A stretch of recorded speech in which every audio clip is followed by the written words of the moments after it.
राधे राधे मेरे प्यारे भाइयों बहनों माताओं व बंधुओं, संस्कार की बातें चैनल में आपका स्वागत है।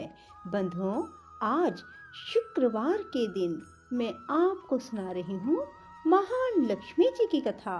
बंधुओं, यदि आप चाहते हैं कि आपके घर में महान लक्ष्मी जी का स्थायी वास रहे तो बंधुओं, शुक्रवार के दिन महान लक्ष्मी की इस कथा को अवश्य सुने और साथ ही एक माला ओम श्रीम श्री नमः की अवश्य करें। बंधुओं, आपने इस माला को स्फटिक की माला या फिर कमल कट्टे की माला पर ही करना है। बंधुओं, पूर्ण विश्वास सच्ची निष्ठा के साथ यदि आप ओम श्रीम श्री नमः की माला करते हैं तो महालक्ष्मी जी का आपके घर में स्थायी वास रहेगा। आपको धन, यश और वैभव की प्राप्ति होगी। बंधुओं, कभी भी आपको धन की कमी नहीं रहेगी। बंधुओं, यदि आपने YouTube चैनल संस्कार की बातें अब तक सब्सक्राइब नहीं किया तो जरूर करें और बेल आइकन दबाना ना भूलें ताकि आपको हमारी आने वाली सभी वीडियोस की जानकारी सबसे पहले हो सके। बोलो महालक्ष्मी माता की जय हो। श्री सूत जी कहते हैं, सब पातकों का नाश करने वाले जटा तीर्थ में स्नान करके विशुद्ध चित्त वाला पुरुष लक्ष्मी तीर्थ को जाए। जो जो कामना मन में रखकर मनुष्य लक्ष्मी तीर्थ में स्नान करता है वह सब प्राप्त कर लेता है। लक्ष्मी तीर्थ बड़ा भारी दरिद्रता की शांति करने वाला, महान धन धान्य की समृद्धि देने वाला, बड़े बड़े दुखों का नाश करने वाला, महान वैभव को बढ़ाने वाला है। वह स्वर्ग और मोक्ष देने वाला, महान ऋण से छुटकारा दिलाने वाला, श्रेष्ठ पुत्र प्रदान करने वाला है। ब्राह्मणों, इस प्रकार यह लक्ष्मी तीर्थ का महात्म बतलाया गया है। इस तीर्थ में स्नान करने के बाद अग्नि तीर्थ को जाए, वह महापुण्य में और महापातकों का विनाशक है। पूर्व काल में रावण को उसकी सेना सहित मारकर विभीषण को लंका का राजा बनाकर दशरथ नंदन श्री रामचंद्र जी जब सीता और लक्ष्मण के साथ सेतु मार्ग से गंधमादन पर्वत पर आए तब लक्ष्मी तीर्थ के किनारे ठहरकर उन्होंने देवताओं, ऋषियों और पितरों के समीप वहां अग्निदेव का आवाहन किया। तब लक्ष्मी तीर्थ से कुछ दूर पर अग्निदेव महासागर से ऊपर उठे और मानव रूपधारी श्री रघुनाथ जी को देखकर इस प्रकार बोले, राम, राक्षसों को भय देने वाले महाबाहु श्री राम, आपने जो रावण का वध किया है वह जानकी जी के पातिव्रत्य धर्म के बल से ही संभव हुआ है।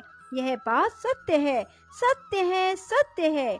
ये साक्षात जगन माता लक्ष्मी है। इन्होंने लीला के लिए मानव शरीर धारण किया।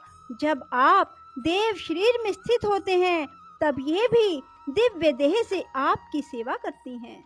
आपने मानव शरीर धारण किया है, इसलिए ये भी मानव कन्या के रूप में प्रकट हुई हैं। आप भगवान विष्णु के शरीर के अनुरूप ही ये भी शरीर धारण कर लेती हैं।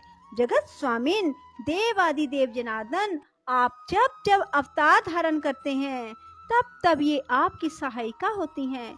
जब आप भृगुनंदन परशुराम के रूप में अवतीर्ण हुए थे तब ये धरणी नाम से प्रकट हुई थी।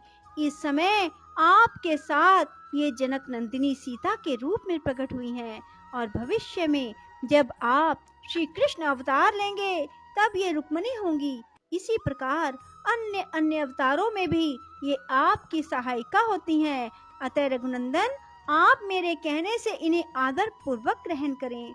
अग्नि का यह वचन सुनकर देवताओं और महर्षियों ने दशरथ नंदन श्री राम और जनक नंदिनी सीता की बार बार प्रशंसा की। श्री रामचंद्र जी ने अग्नि के साक्षी देने से परम निर्मल सती साध्वी सीता को ग्रहण किया। जिस स्थान पर अग्निदेव प्रकट हुए उसी को अग्नि तीर्थ समझो। अग्नि के प्रकट होने से ही उसका नाम अग्नि तीर्थ हुआ। उस मोक्षदायक तीर्थ में भक्ति पूर्वक स्नान करके मनुष्य उपवास पूर्वक वेद वेता ब्राह्मणों को भोजन कराए, उन्हें वस्त्र और धन दे।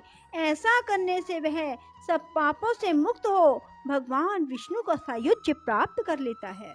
पूर्व काल की बात है पाटलिपुत्र में पशुमान नामक एक वैश्य रहते थे।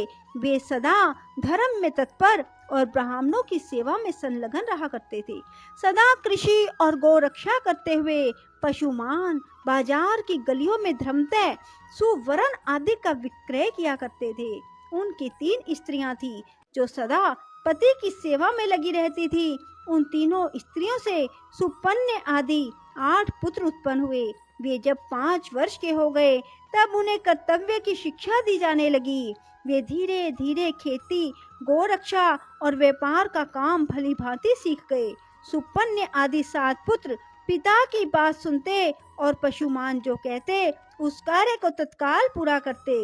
उन्होंने सोने के कारोबार में भी अत्यंत कुशलता प्राप्त कर ली, किंतु वैश्य का 8वां पुत्र दुष्पन्य बचपन से ही खोटे मार्ग पर चलने लगा। वह पिता की बात नहीं सुनता था। दुष्पन्य बाल्यकाल से ही बालकों को सताया करता था। पशुमान ने उसे दुष्कर्म परायण देखकर भी यह नादान है ऐसा कहकर उसकी उपेक्षा कर दी। तदंतर वैश्य के 8 पुत्र युवा अवस्था को प्राप्त हुए। 8वां पुत्र दुष्पन्य नगर के बालकों को दोनों हाथों में पकड़ लेता और कुआं, नदी या तालाब में फेंक देता। उसके इस दुष्ट चरित्र को कोई नहीं जानता था। जल में उनका शव देखकर लोग उनका संस्कार करते थे। तब पुरवासियों ने आकर राजा से यह वृतांत निवेदन किया। उसका वचन सुनकर राजा ने ग्राम रक्षकों को बुलाया और आज्ञा दी, बालकों की मृत्यु का क्या कारण है इसका पता लगाओ। ग्राम रक्षक बालकों के मारे जाने के रहस्य का पता लगाने लगे, किंतु बहुत खोज करने पर भी उन्हें उन बाल घात का पता नहीं लगा। वे डरते हुए राजा के पास गए, बोले, महाराज, हम बहुत खोज करने पर भी यह ना जान सके कि कौन इस नगर में रहकर निरंतर बालकों की हत्या करता है। तदंतर किसी समय वह वैश्य बालक अन्य 5 बालकों के साथ कमल निकालकर ले जाने के बहाने सोवर के निकट गया। वहां उसने उन बालकों को जबरदस्ती पकड़कर पानी में डुबो दिया। वे बालक चीखते चिल्लाते रहे तो भी उस क्रूर आत्मा ने उन्हें कंठ तक पानी में ले जाकर डुबो दिया। उन सब को मरा हुआ जानकर दुष्पन्य शीघ्र अपने घर को चला गया। उन 5 बालकों के पिता अपने पुत्रों को नगर में ढूंढने लगे। वे 5 बालक अधिक छोटे नहीं थे। पानी में डाल देने पर भी वे मर ना सके। धीरे धीरे सरोवर के किनारे आ गए और वहीं घूमते रहे। इतने में ही अपने बंधुओं द्वारा नाम ले लेकर पुकारने की आवाज उन्हें दूर से सुनाई दी। तब उन्होंने भी जोर से बोलकर उत्तर दिया। बालकों की आवाज सुनकर उनके पिता सरोवर के तट पर गए। वहां उन्हें जीवित देखकर उन सब को बड़ा हर्ष हुआ। फिर पिता ने पूछा, तुम्हारी दशा क्यों हुई? तब बालकों ने दुष्पन्य के उस दुष्कर्म का वृतांत अपने बंधुओं को कह सुनाया।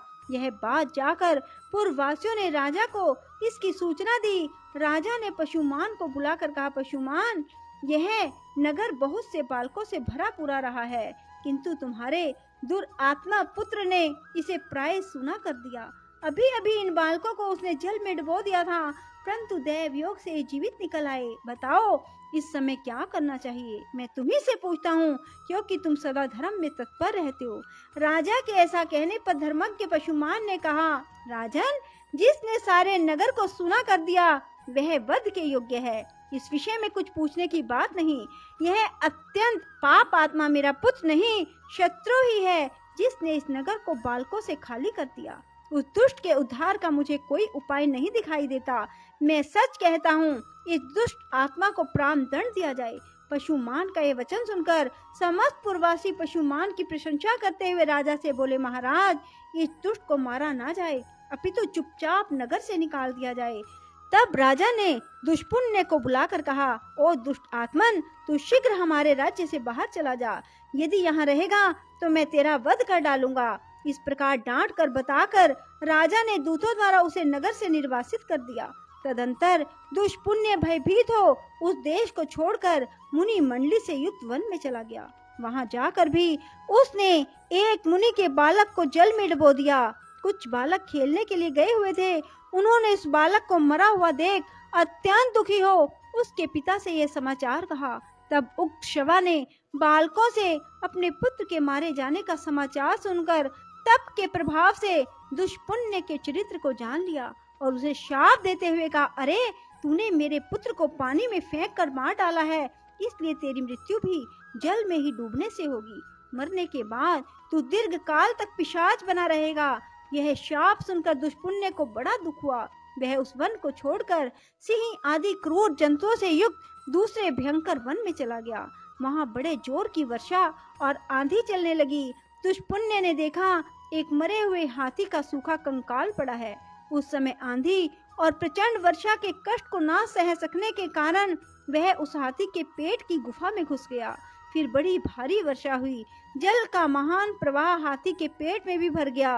हाथी का शव उस महाप्रवाह में बहते बहते समुद्र में चला गया।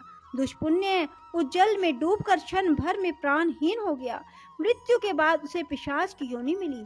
भूख प्यास से पीड़ित होकर वह भयानक रूपधारी पिशाच अनेक प्रकार के दुख सहता हुआ गहन वन में रहने लगा।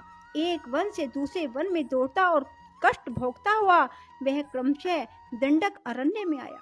वहां उसने उच्च स्वर से पुकार लगाई, हे तपस्वी महात्माओं, आप लोग बड़े कृपालु और सब प्राणियों के हित में तत्पर रहने वाले हैं। मैं दुख से अत्यंत पीड़ित हूँ, अतः मुझे अपनी दया दृष्टि से अनुग्रहित करें।